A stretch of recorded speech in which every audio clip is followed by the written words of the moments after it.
ಕ್ರಿಸ್ತನಲ್ಲಿ ಜೀವಿಸುವೆ, ನನಗೆಂದು ಜಯ ಜಯ ಜಯ ಉಂಟು, ಜಯ ಉಂಟು, ಜಯ ಉಂಟು, ನನಗೆ ಜಯ ಉಂಟು, ಜಯ ಉಂಟು, ಜಯ ಉಂಟು. ಕ್ರಿಸ್ತನಲ್ಲಿ ಜೀವಿಸುವೆ, ನನಗೆಂದು ಜಯ. ಕರ್ತನಾದ ಯೇಸು ಕ್ರಿಸ್ತನ ಅತಿ ಪರಿಶುದ್ಧ ನಾಮದಲ್ಲಿ ನಿಮಗೆಲ್ಲರಿಗೂ ವಂದನೆಗಳು.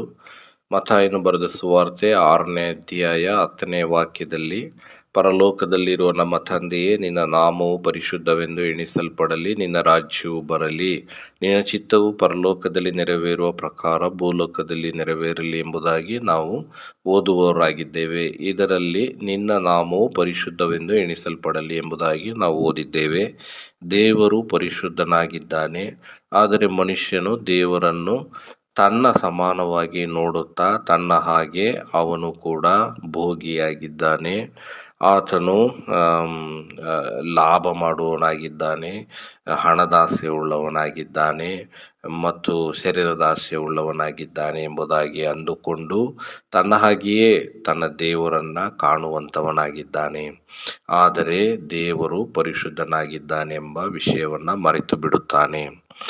ದೇವರು ಪರಿಶುದ್ಧನಾಗಿದ್ದಾನೆಂಬುದಕ್ಕೆ ಒಂದು ಉದಾಹರಣೆಯಾಗಿ ನಮ್ಮ ಕರ್ತನಾದ ಯೇಸು ಕ್ರಿಸ್ತನು ದೇವಾಲಯದಲ್ಲಿ ವ್ಯಾಪಾರ ಮಾಡುವವರನ್ನು ಕೊರಡೆಗಳಿಂದ ಹೊಡೆದು ಓಡಿಸಿ, ನನ್ನ ತಂದೆಯ ಮನೆಯನ್ನು ನೀವು ಕಳ್ಳರ ಗುಹೆಯನ್ನಾಗಿ ಮಾಡಿದ್ದೀರಿ ಎಂಬುದಾಗಿ ಎಚ್ಚರಿಕೆಯನ್ನು ಕೊಟ್ಟನು.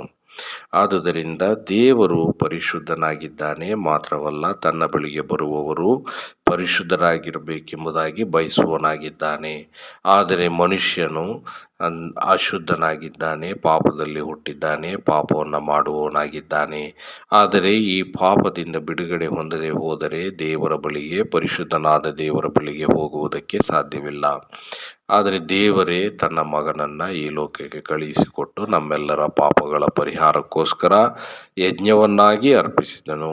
ನಮ್ಮ ಕರ್ತನಾದ ಯೇಸು ಕ್ರಿಸ್ತನು ಸಮಾಧಿ ಮಾಡಲ್ಪಟ್ಟು 3ನೇ ದಿನ ಜೀವಂತನಾಗಿ ಎದ್ದು ಬಂದನು. ಆತನಲ್ಲಿ ನಂಬಿಕೆ ಇಡುವಂಥವರು ಪಾಪ ಪರಿಹಾರವನ್ನು ಹೊಂದಿಕೊಂಡು ಅವರು ಕೂಡ ಪರಿಶುದ್ಧರಾಗುತ್ತಾರೆ ಮತ್ತು ಪರಿಶುದ್ಧನಾದಂಥ ದೇವರ ಬಳಿಗೆ ಬರುವುದಕ್ಕೆ, ಪ್ರಾರ್ಥನೆಯಲ್ಲಿ ಆತನನ್ನು ಸಂಬೋಧಿಸುವುದಕ್ಕೆ ಸಾಧ್ಯವಾಗುತ್ತದೆ. ಹೀಗೆ ನೀವು ಕೂಡ ಯೇಸು ಕ್ರಿಸ್ತನಲ್ಲಿ ನಂಬಿಕೆ ಇಟ್ಟು ಪಾಪ ಪರಿಹಾರವನ್ನು ಹೊಂದಿಕೊಂಡು ಪರಿಶುದ್ಧರಾಗಿ ದೇವರ ಸನ್ನಿಧಿಯಲ್ಲಿ ಸೇರುವಂಥ ಒಂದು ಅವಕಾಶವನ್ನು ಹೊಂದಿಕೊಳ್ಳಬೇಕೆಂಬುದೇ ನಮ್ಮ ಪ್ರಾರ್ಥನೆಯಾಗಿದೆ.